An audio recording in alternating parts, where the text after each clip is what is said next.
Welcome to another edition of Huckins on Film. I'm your host, Kyle Huckins, and today we're going to be talking Cat Run. It actually came out last year. I believe it was direct to DVD, but if we got a theatrical run, I didn't hear about it. That's not saying much, but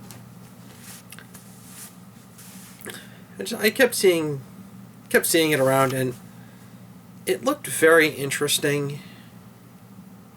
But it's one of those movies. The cover, it lies. It's just a lie. Movies. It stars Paz Vega, and you see her on the cover, and she's wearing a swimsuit, holding a gun. You think she's some kind of crazy hot assassin sort of thing, kind of a La Femme Nikita sort of deal. She's not. She holds a gun once in this movie and never shoots it. So, this movie's a little hard to talk about because there's some good stuff to it. But it's not all good. Long story short, she plays a high-class escort, and she's at a party where a U.S. senator inadvertently kills a different prostitute, and his head of security goes to contain the situation, which he does by going on an epic shooting spree. Because, it's this big party, there's all these guests, plenty of prostitutes around. He proceeds to kill pretty much everyone. Now, the senator was in the room with two prostitutes. He accidentally killed one. It's one of those, yeah, this could have been handled without mass slaughter. But of course it wasn't.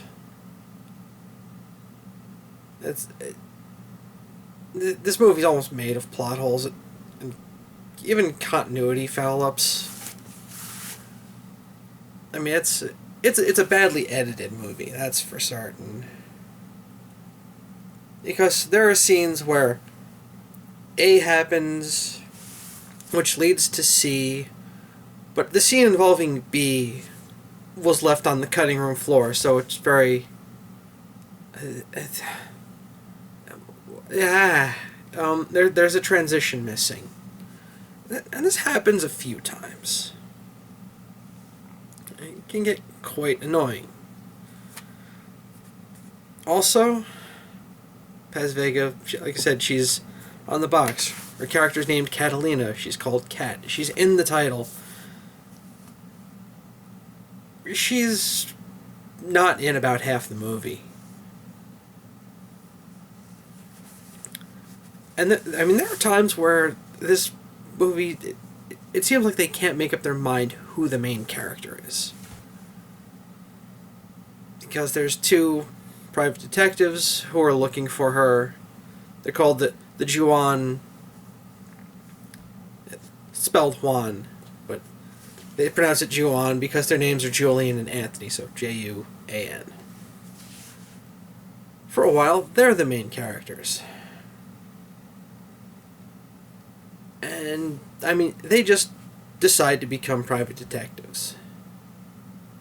Apparently the one guy, Anthony, some kind of Wile E. Coyote-esque super genius. So he's just got the detective skills of Batman. Like, he just look at stuff and he just knows. They show him doing this even before they form the detective agency, so it's one of those... it's not explained, but it's done consistently, so I can let it slide. There's also an assassin looking for Cat, played by Janet McTeer, veteran of British TV. And for a while, it seems like she's the main character. And I wish she was. Because honestly, she's great. She is a stone cold killer. Oh dear Lord. There is a scene where she is interrogating Kat's pimp with a cigar cutter. Yeah, then it goes exactly how you think it goes. Quite badly. For the pimp, anyway. But she's a very prim, proper... She is the stereotype of a middle-aged British woman. Combined with the Terminator.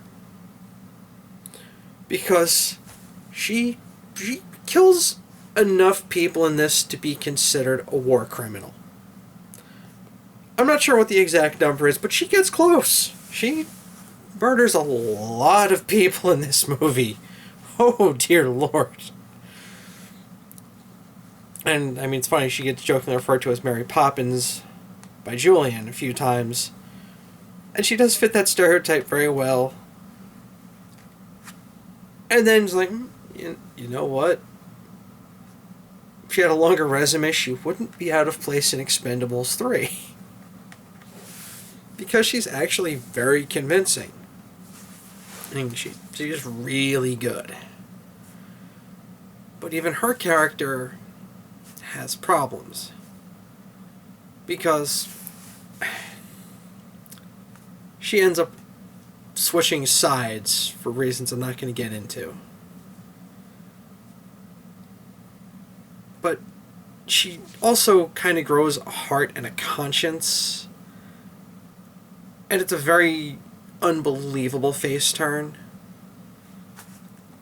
Like why she turns on her boss makes total, she gets stabbed in the back, wants revenge. That makes total sense. But she becomes, like, good at heart. Which is very weird. It's not like she's still the same person. She just wants revenge. No, suddenly she's a different person. And there's really no rationale for it. It just happens. It's a lot of it's very CGI violence, though. And even when it's not CGI, oh my god, do they over-stylize the hell out of it. And I'm not really crazy about that. I like my violence more straight up. I don't generally like it so cartoonish. I'm not saying that can't ever work. I've seen plenty of movies where, okay, it's over-stylized, but it makes sense. But I mean, there are parts where the camera is like mounted on the back of the bullet. The director was too busy directing to make the movie at times, it feels like. Like that. I said, the scenes where you're following the bullet with the camera, it almost feels like they spent too much time on those and not enough on continuity. An example of this is D.L. Hughley has a small role as the Juan detective's secretary. And when they first introduced him, he's pretty fun. I think he's a pretty funny guy in general, but he's got a pretty funny story because he's only got one arm. And he's explaining how he lost his legs and his other arm. And it's one of those, every time you think you know what happened to them, no, something else happened there, but it led to this, and that. It's one of those stories, it just keeps getting worse, to the point where it's completely ridiculous, but it ends up being kind of funny. Anyway, something happens to him, and you see it in the one scene. A couple of scenes later, you see Julian and Anthony talking about how could this happen to him.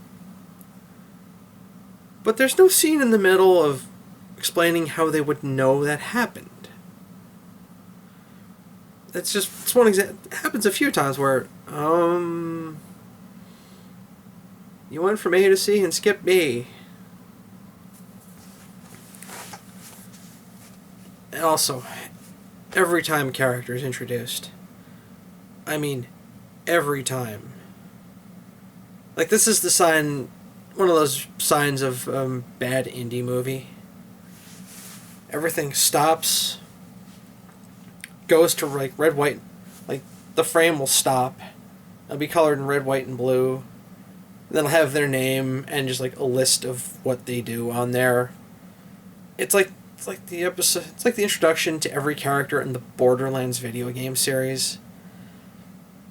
And after a while, it gets annoying. It's just, oh, and the movie grinds to a halt again.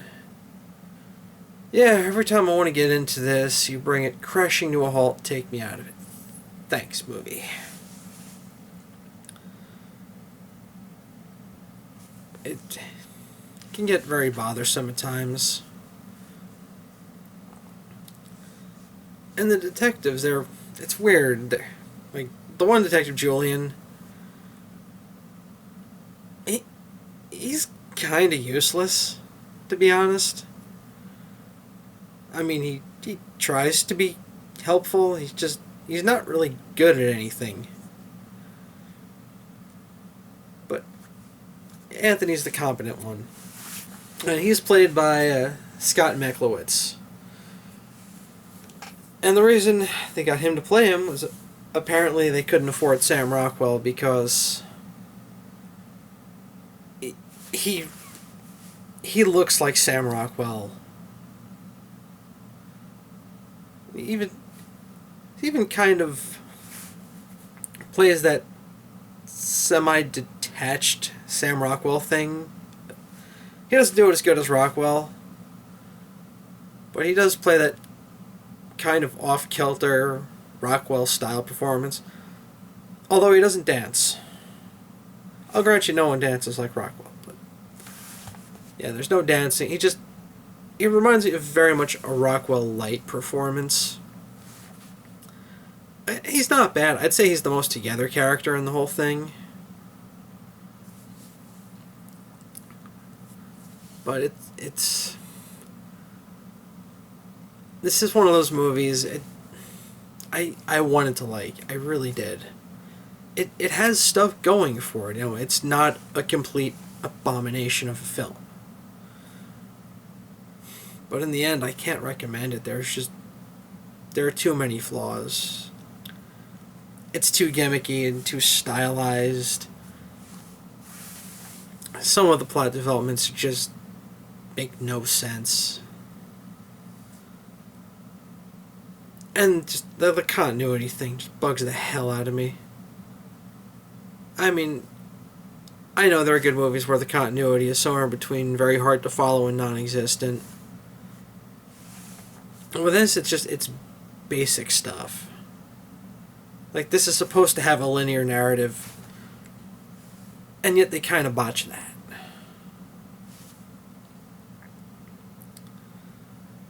Also, the main villain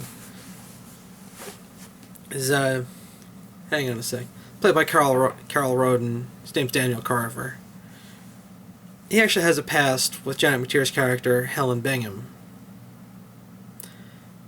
which actually leads to a pretty decent fight sequence at the end because they decide to settle their differences hand to hand. And I was enjoying this because it was a good fight. But again, it got too gimmicky and goofy because they used to go out and Carver's still carrying the torch for her. Every time they're grappling, you know, every chance he gets, he's grabbing it. He's groping her. It's just, oh. I mean, he's so distracted by trying to get with her again that...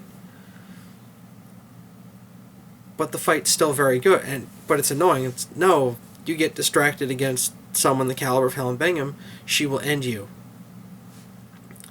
You know, you'll be bleeding from many places. They establish this woman as being incredibly deadly. I mean, I guess she doesn't really want... I mean, I guess the only reason she doesn't polish him off is because she doesn't really want to kill him. But again, it's very unclear because it seems like she is not only willing to kill him, she's actually quite interested in it for his betrayal. So, it's very inconsistent.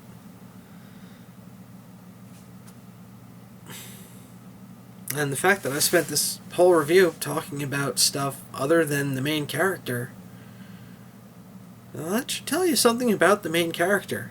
Because she's barely in the movie. I think that was another thing that turned me off. It's like, yeah, this is our main character. And she's... honestly, she's kind of a MacGuffin like the briefcase from Pulp Fiction. So, overall, you know, I want to say it's a good try. You know, I hope the guys behind this, I hope they do more, because it's obvious they've got some talent and skill. You know, they've got something, but and this just needed a lot more work. So, I'm sorry, Cat Run, I can't recommend you. It was a nice try, but just...